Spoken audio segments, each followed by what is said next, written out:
Oh my God.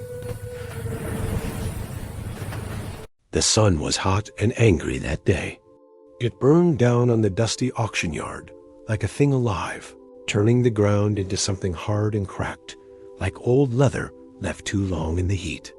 The auction yard was a place where hope came to die, a place where broken things were sold cheap, and nobody asked questions about where they came from or what had happened to them.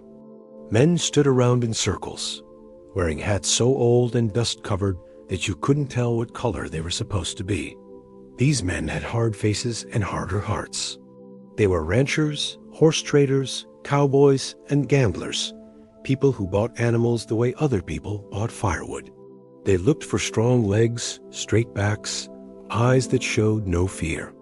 They looked for perfection, or as close as they could get.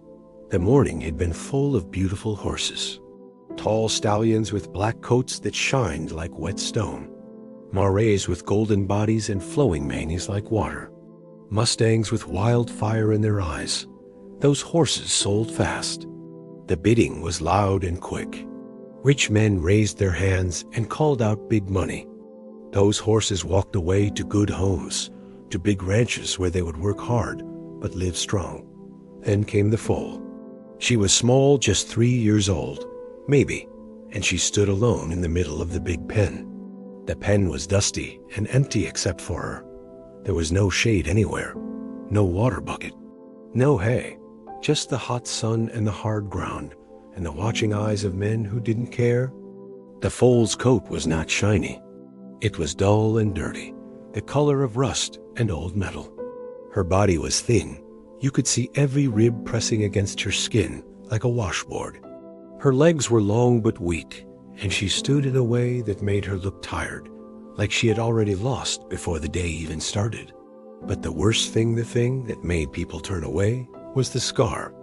A long white scar ran across her face like a lightning bolt. It split her nose and pulled up one side of her mouth, making her look angry or sad or broken. Nobody could tell which. The scar was thick and rough, and it told a story of pain, maybe a fall, maybe a fight, maybe an accident in the dark. Whatever had made that scar, it had left a mark that wouldn't wash away. People pointed at the scar. They whispered. Some made faces like they had tasted something bad. An old cowboy shook his head and spat into the dust.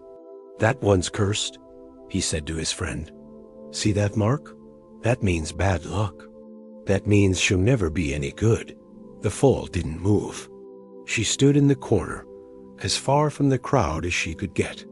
She didn't buck or kick or try to show how strong she was. She just stood there, with her head down a little, watching the people with her dark brown eyes. The auctioneer was a fat man with a red face and a voice like thunder. He loved to sell beautiful horses. He loved to make the crowd excited and watch the money fly, but he didn't love this foal. He barely even looked at her.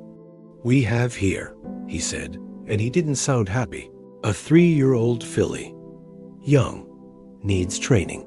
He didn't mention that she was beautiful under the dirt. He didn't mention that her legs were long and strong. He didn't talk about the speed that might be hidden inside her. He only talked about the price, and he started very low. "Do I hear $50? He called out. The crowd was quiet. Nobody raised their hand. $40? Do I hear 40? Still nothing. People were already walking away, looking at other horses, talking about the ones they wanted to buy. The foal was nobody to them. She was just a broken thing, a mistake, a waste of space. $20? The auctioneer shouted, and now he sounded angry. "Do I hear $20 for this young filly?" One hand went up. It belonged to a man who looked like he bought horses that nobody else wanted. Old horses, sick horses, broken horses. He wanted to buy her cheap and work her hard until she broke completely, then sell her for meat. The auctioneer was about to close the deal when something changed. A horse came walking into the auction yard from the dusty road. It was not a fast or flashy entrance. It was slow and quiet. The horse was old, you could see that right away. Its coat was faded, and it moved like it had walked 1,000 miles. But there was something about this horse that made people notice it. There was something about the way it walked, like it knew secrets, like it had seen things that would break a younger animal. On this horse sat a man. He wore clothes so old and dusty that they blended with the desert. His hat was pulled low, so you couldn't see his face very well, but you could see his hands. His hands were marked with scars-burned marks, cut marks, marks from rope and work and years of living hard. These were hands that had done everything, built things, broken things, held things that mattered. The man didn't hurry. He walked his horse slowly through the crowd. He didn't stop to look at the beautiful stallions. He didn't look at the strong marais. He walked past all of them like they were invisible. He walked straight to the foal. For a long time, he just stood there, looking at her. The crowd waited. The auctioneer waited. Even the foal seemed to stop breathing. The man didn't look at her scar. He didn't look away from it either. He looked at her eyes. He looked at the way she stood. He looked at something that only he could see. Then he raised his hand. $50, he said. His voice was quiet and calm, like he was talking to a friend, not shouting at an auction. The crowd turned. Why would anyone bid on this broken thing? Why would anyone choose her? Nobody else raised their hand. $50 going once, the auctioneer said slowly. $50 going twice. Sold. The man walked over and took the rope from the auctioneer. The foal looked at him. For just a moment, something flashed in her dark eyes, something like hope, something like understanding, something like the beginning of a story that nobody could predict. The man led her away quietly into the desert, and nobody who was there that day understood what they had just seen. They didn't know they had just watched a legend begin. The stranger led the scarred foal away from the auction yard, away from the crowd of hard men and their harder eyes. They walked together on a dusty road that curved between mountains and disappeared into the distance like a story nobody had finished writing. The old horse that the stranger rode seemed to know where they were going, even though the man never pulled the reins or gave any direction. Behind them, the foal followed. She didn't fight. She didn't pull back or buck or try to escape. She just walked, one step after another, her thin legs moving under her like she was learning how to use them. The scar on her face caught the sunlight, and sometimes it looked silver, sometimes it looked like a brand from something hot and dangerous. They walked all day. The sun moved across the sky like a slow fire, burning everything it touched. The road got narrower. The mountains got taller. They passed through valleys where the shadows were so dark and cool that the foal seemed to breathe easier. They crossed a river where the water was so cold it made her jump and leap like a young thing, like maybe there was some life still inside her that hadn't been killed yet. As the afternoon started to die, the mountains opened up, and the stranger and the foal found themselves in a place that seemed to belong to another world. It was a valley, a long, wide valley with grass so green that it almost didn't look real. The grass grew thick and tall, moving in the wind like water. At the far end of the valley, there was a small ranch house made of wood that had turned silver from the sun and the years. Behind it stood a big red barn with a roof that was still good. There were fences made of strong wood, and beyond the fences were more grassy fields that seemed to go on forever. A stream ran through the valley, and the water was clear and cold and blue.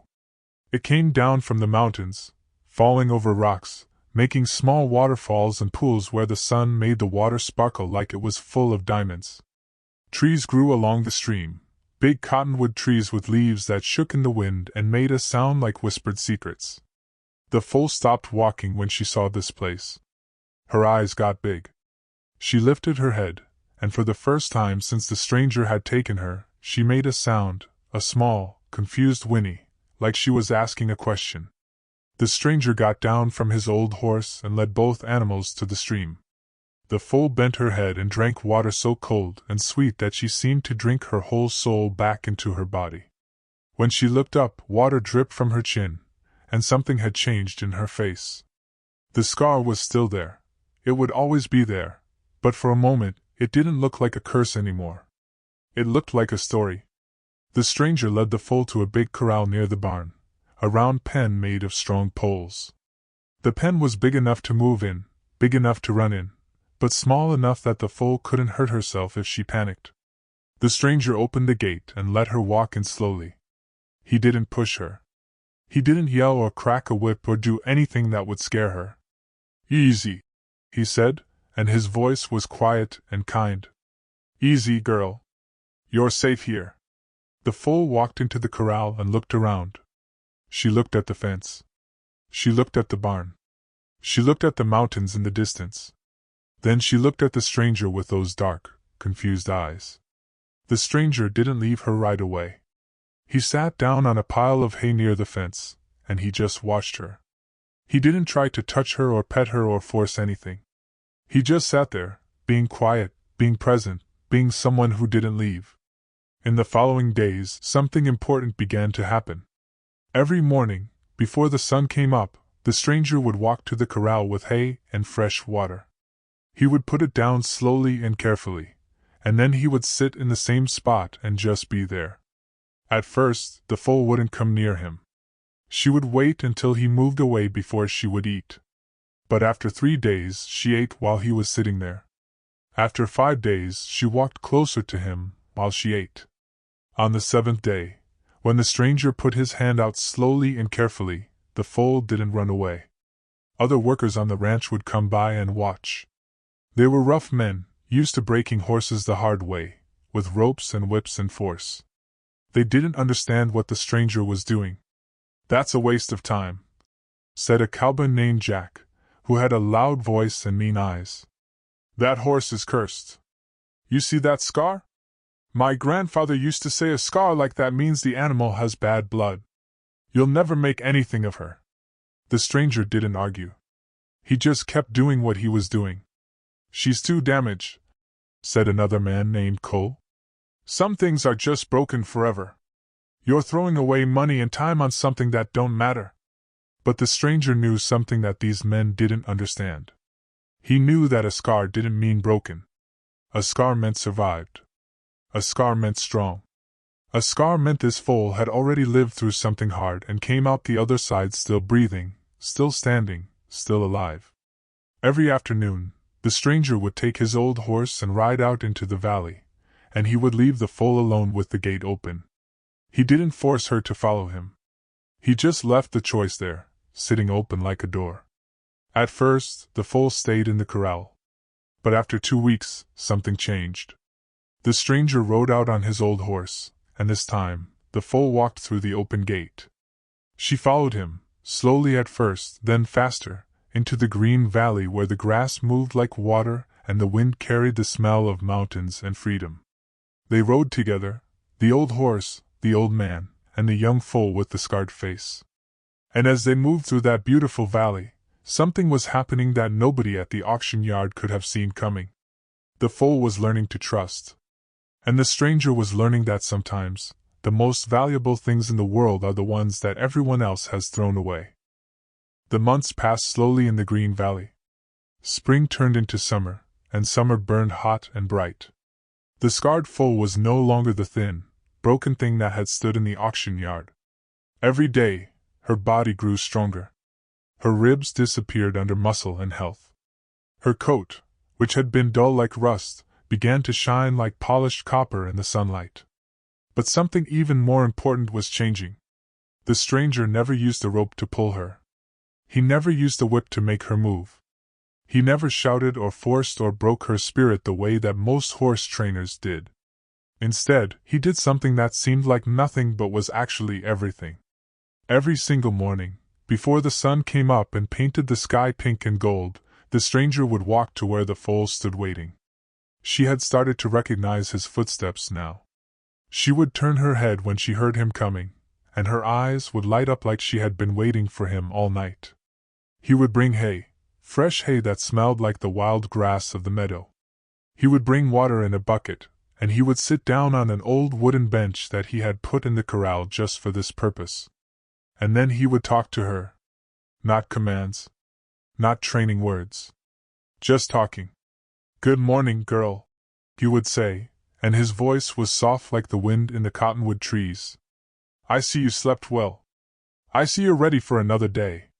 We have a good day ahead of us, you and me. A good day. The foal would listen to his voice, and something inside her would settle and calm. It was like she understood that this man was different from all the other humans she had ever known. This man didn't see her as something to break. He saw her as something to know. The other ranch workers didn't understand this at all. Jack, the cowboy with the loud voice and mean eyes, would stand at the fence and laugh. He's talking to that horse like it's a person, Jack would shout to the other men. That man has lost his mind. You can't make a horse good by talking to it. You need rope and pain and force. That's the only language a horse understands. Cole, the other worker, would shake his head and spit into the dust. That scarred thing will never be any good, he would say. My father used to say that a mark like that comes from the devil. Once a horse is cursed, it stays cursed. You can't fix it. You can only wait for it to die or sell it for meat. But the stranger never listened to these men. He just kept doing what he was doing, day after day, with patience that seemed like it could last forever. 2 months into the training, the stranger did something new. He brought a saddle, an old, worn saddle that had carried cowboys through dust storms and cattle drives and long nights under the stars. He didn't put it on the foal right away. First, he let her smell it. He let her touch it with her nose. He left it lying on the ground near her so she could get used to seeing it, being near it, understanding that it wasn't dangerous. For 3 days, the saddle just sat there. On the 4th day, the stranger put the saddle on her back. The foal jumped and moved away, nervous and scared. But she didn't panic. She didn't buck or kick. She just moved to the other side of the corral and stood there, learning what this new thing felt like. After an hour, she came back and stood next to the stranger, and he removed the saddle slowly and carefully. Good girl, he whispered. Good, brave girl. Every day, the stranger would ride his old horse into the valley, and he would ride out alone. But he would always leave the corral gate open. And every day, the scarred foal would follow him. She would walk behind the old horse, learning the trails, learning the valley, learning that the world outside the corral wasn't dangerous. By summer, the foal was trotting beside the old horse. By late summer, she was running through the grass like she owned it, like the valley was hers, like she had never been broken or scarred or worth nothing. One day, the stranger got on the old horse and started riding, and the foal followed like always. But this time, instead of running on the ground, the stranger spoke softly to the old horse, and it slowed down. The foal came close, and in one smooth, gentle motion, the stranger guided her to a large rock. The foal stood on the rock, and the stranger, still sitting on the old horse, leaned over and dropped the saddle on her back. The foal jumped. She twisted. But she didn't run away. The stranger sat quietly, not moving, not pushing, just waiting. After a few minutes, the foal stopped moving. She turned her head and looked at the stranger with those dark, deep eyes, and it was like she was asking him a question. Are you sure? Can I trust you? The stranger nodded slowly. He tied the saddle gently, not tight, just secure, and then he got down from the old horse. He walked beside the foal for an hour, just walking, letting her get used to the weight and the feel of it. The foal's legs were shaking a little, but she kept walking. She kept trusting. That night, sitting by the fire outside the ranch house, the stranger looked at the scarred foal grazing in the field, and he understood something important. The scar on her face was not a mark of curse. It was a mark of strength. It was a mark that said, I have survived. I have lived through pain. I have come out the other side still standing. Still fighting. Still beautiful. The scarred foal had become something remarkable, not despite her scar, but because of it. The scar had taught her to be brave. It had taught her to trust. It had taught her that sometimes the most broken things are actually the strongest things, because they have already proven they can survive. When the other workers came to the fence and looked at the foal running through the valley with the saddle on her back, moving with grace and power and joy. They didn't know what to say. Even Jack and Cole were quiet. The stranger watched the foal run, and he knew the truth that nobody else could see. The most valuable things in the world are often the ones that everyone else has thrown away. And the scar, that ugly, white scar that had almost destroyed her, had become a sign of something beautiful, the mark of a survivor, the mark of the brave, the mark of a heart that refused to break. Autumn came to the valley with golden light and cooler winds. The scarred foal had grown into a beautiful young horse. Her coat shined like a copper penny in the sun. Her legs were strong and fast. But most importantly, her eyes had changed.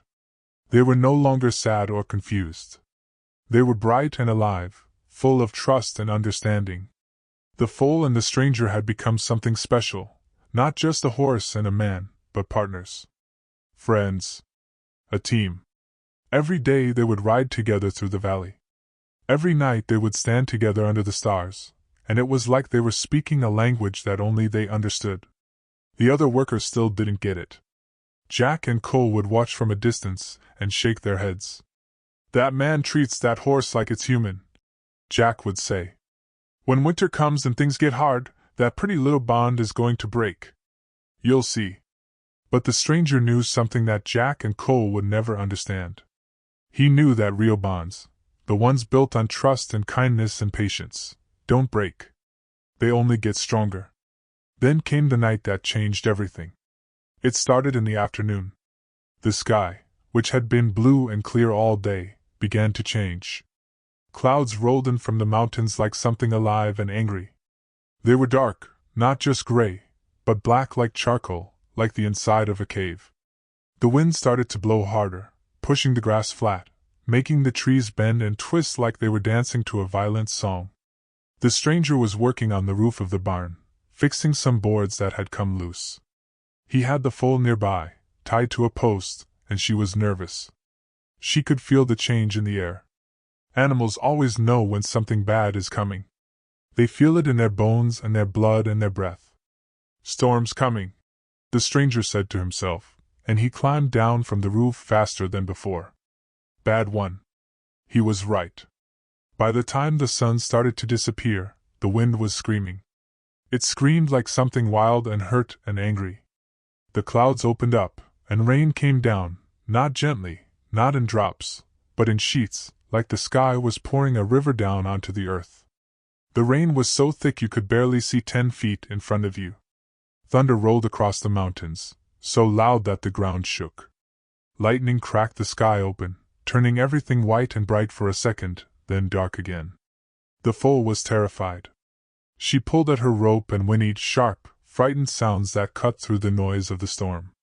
The stranger untied her and tried to lead her into the barn. But the wind was so strong that it was hard to walk. The rain hit their faces like cold fists. The lightning flashed again and again, and each time it did, the foal reared up in fear. They were almost at the barn door when it happened.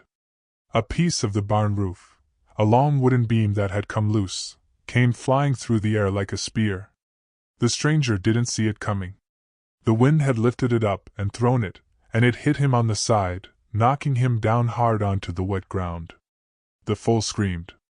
It was a sound unlike any she had made before, a sound of pure panic and loss. But the stranger couldn't move. The beam had pinned his leg, trapping him under its weight.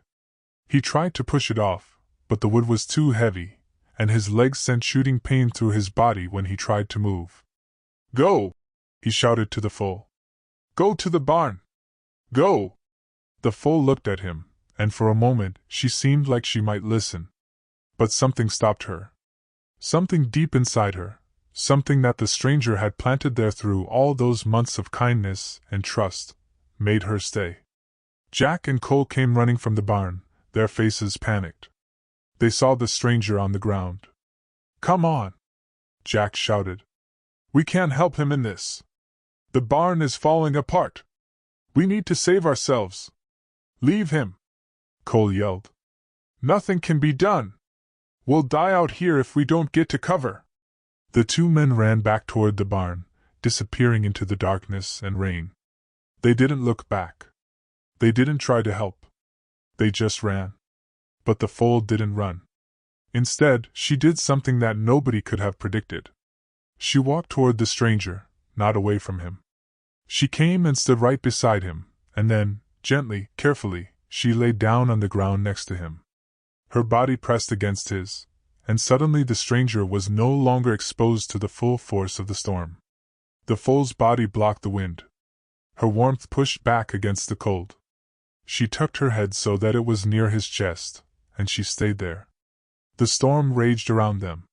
Thunder crashed like the world was breaking. Lightning lit up the sky over and over, showing them huddled together in the rain and the darkness. But the foal never moved. She didn't get up. She didn't run for shelter. She stayed exactly where she was, pressed against the stranger, protecting him with her own body. Hours passed. The storm seemed to last forever. The rain never stopped. The wind never calmed. The thunder kept coming, shaking everything. But the foal stayed. She stayed through the night. She stayed through the terrible cold. She stayed even when her own body was shaking from fear and cold. She stayed because someone had shown her kindness when nobody else could see her value. Someone had chosen her when everyone else had thrown her away. Someone had taught her trust, and now trust was all she had to give back. As the night finally turned toward morning, the wind started to die down. The rain became softer. The sky started to turn from black to gray to light purple. The storm was moving away, moving toward the mountains, leaving the valley exhausted and wet but alive. The foal's breathing had slowed. She was still pressed against the stranger, keeping him warm, keeping him alive. When the sun came up, the workers found them like that, the man and the foal, still together, still alive. The beam had pinned the stranger, but the foal's body had kept him from freezing in the cold night. The foal had saved his life. She had proven something that nobody at the auction yard could have ever understood. The scarred foal was not cursed. She was brave. She was loyal. She was worth more than all the perfect, beautiful horses in the whole world. The sun rose slowly over the mountains, painting the sky in shades of orange and pink and gold. The valley was soaking wet from the storm. The grass was bent and broken. Branches lay scattered everywhere like bones. But the sun was warm, and it was bringing life back to the world. The workers found them just as the first light touched the valley floor. Jack and Cole came running out of the barn, and they stopped dead when they saw the stranger and the foal lying together in the mud and wet grass. For a moment, they couldn't believe what they were seeing. The stranger was alive. The foal had stayed with him all night. She was still there, still protecting him, still faithful. "My God!" Jack whispered, and his loud, mean voice had become soft. "My God, she saved him!" The other workers came and helped. They carefully lifted the wooden beam off the stranger's leg. They carried him inside the warm barn. They brought blankets and hot water and medicine. A doctor came from the nearest town, riding hard through the damaged valley, and he worked on the stranger's leg for hours. The leg was broken, badly broken. But it would heal. The stranger would live. He would walk again, though it might take time and pain and patience. But there was something else that was more important than the broken leg. There was the truth about loyalty. There was the truth about bonds that nobody could break. There was the truth about a horse that everyone had said was worthless, cursed, damaged beyond repair.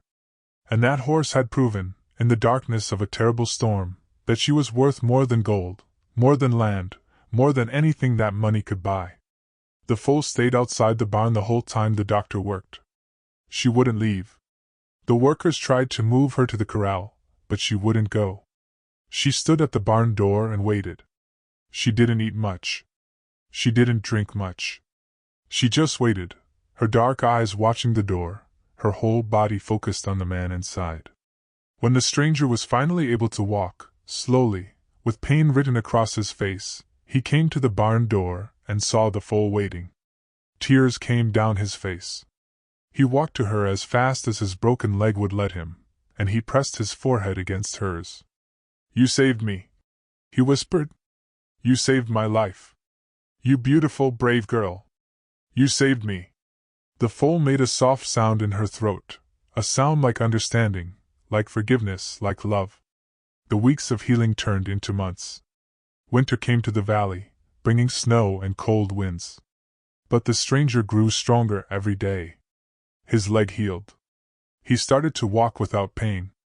He started to ride again, sitting careful and slow on his old horse, just like before. And the foal was always with him. Every ride they took together, the foal was there. Every day they spent in the valley, moving through the snow, crossing the frozen stream, riding under the gray winter sky, the foal was there. It was like they had become one thing, one spirit in two bodies. The story spread. It started with the workers telling other cowboys. The cowboys told their bosses. The bosses told people in town. Soon, people were coming from farms and ranches all across the territory, wanting to see the scarred foal that had saved a man's life. They came on horseback and in wagons. They stood at the fence and looked with wonder at the horse with the lightning scar on her face. "Is it true?" they would ask. "Is it true she saved him?"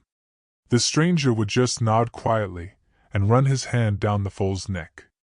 Some people said it was a miracle. Some people said it was magic.